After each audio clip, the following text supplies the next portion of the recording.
I'm going to be honest, I didn't think I'd have a lot of time to do anything so extensive art-wise this week.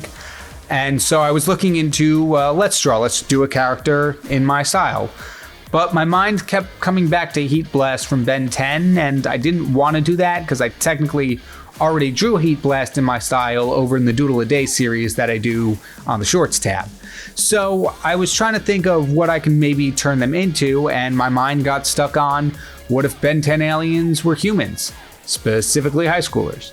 So today we're going to be taking 2 Ben 10 aliens and altering their designs and stories to fit into Hero Time High, because every school needs a name.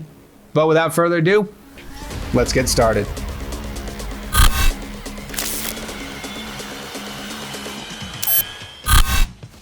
Tyrone Knight was quite possibly the furthest thing from a model student. Staff and students alike wondered what he was doing at Hero Time High, since it was obvious schooling was not on his list of priorities.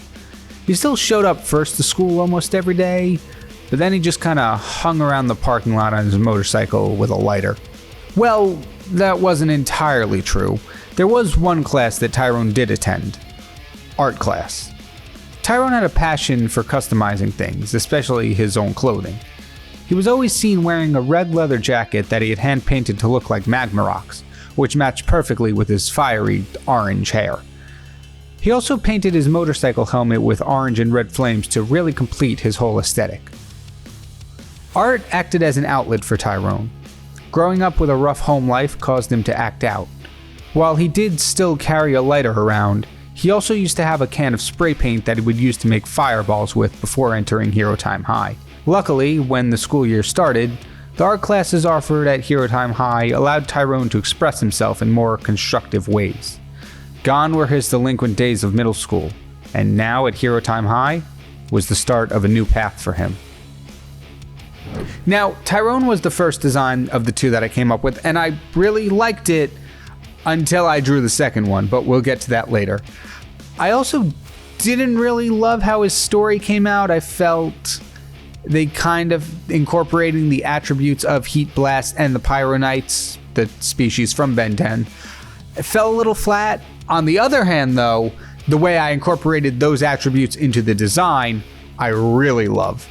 The hair and the jacket especially were really cool to do, and along with the gloves and the shoes that I made yellow to match the exposed parts of HeatBlast where his hands and feet are not covered by rock, they're just the pure magma, and making the shoes and gloves yellow to represent that, I thought was kind of cool. For the hair, I was taking a lot of inspiration from Monster High. The character, I believe's name was Heath Burns. I don't know it, so I had to actually look it up, but I'm very much inspired by that era of like cartooning and drawing and animation. I know right now my style is very painterly, and I use a lot of soft airbrushes to make sure all the shadows and highlights blend together, but I really want to try my hand at some point in cell shading, and that era of animation and cartoons really excelled in that and the exaggerated shapes. As you can see here, I also tried to make his head more triangular and give him a more pointed chin. It kind of works. I think it's maybe a little too long or a little too wide, that just something about it seems off. It looked good when I made it, but then when I did GhostFreak, I look back and I'm like, you're looking completely different to the one I just drew. Like I said, we'll get to that. And the jacket, I like how I made the rocky texture of the magma rocks of HeatBlast skin, I guess you would call it, and just incorporated that to just, it was a custom design for a jacket, which now I really want one. Like imagine this one with the same design. Come on, that'd be so cool. But like I like how I did that, and for that I ventured into my extensive list of brushes in my library and kind of just play around with different brushes other than the standard ones I use to give it more of that painted kind of fading chip texture that I was going for. Same thing with the helmet.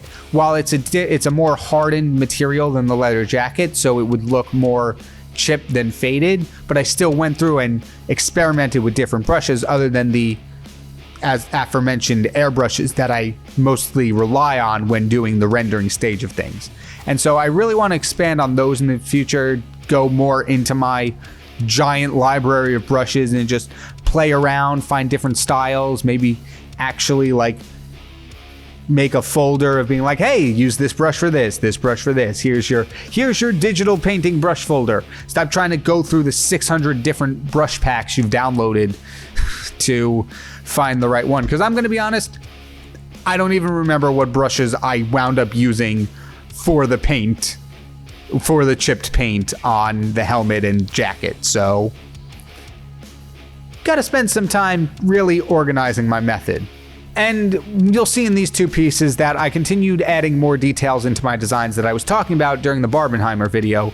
Not just in the line art, but in the rendering too. Like, I gave the jacket the little cuffs here to make it look more, and on the bottom too, and gave it a little stripes just to give it more detail.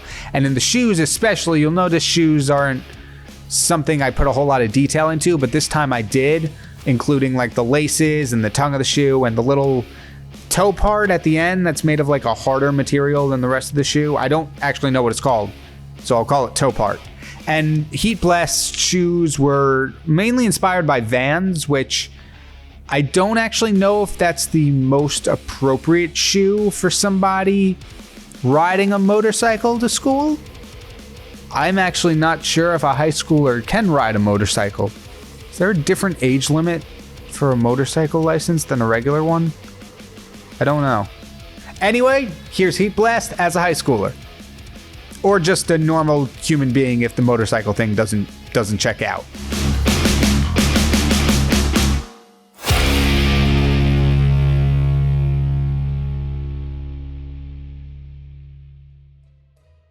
Francisco Thomas had a rare disease called Xenoderma pigmentorum, which made him highly allergic to the sun. His skin was prone to easily burning, so he had to keep most of his person covered by clothing at all time. As a result of the major lack of vitamin D, Francisco's skin was akin to that of a ghost. That is, if Ghost even had skin. He was unnaturally pale to the point of being nearly paper white. On top of that, Francisco was also a very quiet and reserved person, preferring the liberating feeling he felt when he was alone over being with a group of people, usually trying to escape any social event he found himself in. When he did stick around during social gatherings, though, he found it hard to be himself, believing that he'd be seen as a weirdo or even a freak if he showed his true colors, or lack thereof. He often took to imitating those around him to try and fit in, which ironically just made people think he was mocking them and pushed them away further. He would eventually find a couple of other kids at Hero Time High who he could be himself around, but until then, to the general student body of Hero Time High, Francisco would remain invisible. I definitely had a much better idea and preferred the way I took GhostFreak's story into his human counterpart. I love the design of this one. I don't know what I did different. Like, I don't know, I did a lot of things different, but I don't know what part of the different things I did that made it turn out so good. I know I did use thinner lines for this one as opposed to HeatBlast. As you can see in the face, HeatBlast has much thicker outline around his head than GhostFreak does. But then again, GhostFreak's face is covered by a hood, which is probably why I went with thinner line art. But because I like how it looked so much, I think I'm going to go further with that. I also added more lines into the facial structure, giving him like cheekbones to give him more sunken cheeks, and definitely added more lines to the nose, whereas HeatBlast was triangle. GhostFreak's is I gave him the bridge, the little arc, and a part of the nostril here, so I think the more detail made it work well. And I also tried something different with the shading for this one. Usually what I'll do in these pieces for character design, as I'm sure you've noticed, is draw the light coming from the same way that the character is facing, because I have an addiction drawing 3/4 angles. But for GhostFreak, I chose to make the light source coming from behind him. So instead of it being like right here shining onto his face like my light would be right now, it would be more there's another light over here, so it doesn't make sense. But just go with this light. The light is coming from here, so everything in front is covered in shadow. And what I'll usually do in the shading stage is use one multiply layer to give everything depth, make everything look 3D, and then I'll go in with another multiply layer for the shadows. Like if this arm was to cast a shadow on here, that would be in the second multiply layer, and then build it up from there. What I did from here though is I started with the shadow layer and painted everything in that wouldn't be hit by the light, and then with other multiply layers kept building up on that till I got the final product, which I might like a little more. So maybe I'll take that into account when I'm going forward with this. The shoes for Francisco were more inspired by just kind of like generic sneakers. I hate saying that, but I don't know shoes well enough to say what I modeled it after. I just went with what a sneaker would kind of look like base. Still adding the tongue and the laces and all that stuff. But I also added a little logo on the shoe of GhostFreak doing like the Air Jordan logo. And I probably spent a lot more time on it than I should have, considering it's not noticeable if you're looking at it face on and not like zooming in.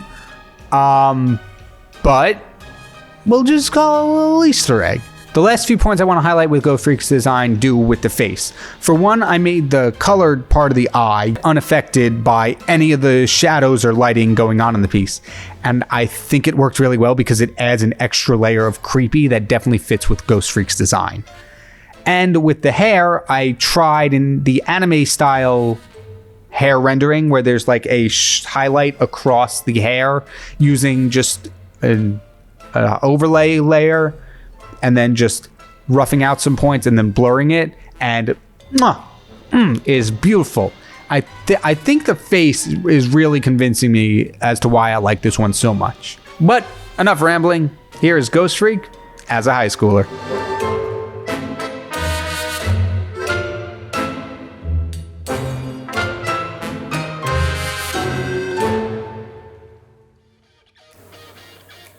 I can't stop looking at them. They're so cool. GhostFreak might be my favorite design of the year so far. Admittedly, I didn't love where the stories went. I felt I've written better stories in past videos, but the designs look so good. I don't know what it is about GhostFreak, but I just love it so much. But I definitely think the thinner lines around the face is going to become part of my style, because HeatBlast just looks weird. Maybe it's the teeth. Yeah, he definitely needs to brush better. But definitely, I'm going to take what I learned from GhostFreak, whatever that may be, and apply it to later videos. I love it so much. It's so cool. But thank you all so much for watching. If you had fun, feel free to like the video while supplies last. And I'm going to be trying a new thing where in the description, there's going to be a link to a Spotify playlist of all the music I listen to while making these two pieces. Fair warning though, there will be some explicit content in there. I don't write the songs, though I wish I could. And so, fair warning, that's out there. It's not all family friendly, so just take that to heart if you want to check it out. And if you want to see more from me, I got other videos turning Nimona characters into superheroes, Mortal Kombat characters into Power Rangers, a couple of original stuff, whole 9 yards. It's all there. Whatever you want to check out, feel free. It's all for your viewing pleasure. But that's all I got for you today. I'm KyngPin Creations, and I'll see you in the next video. Take care, everybody.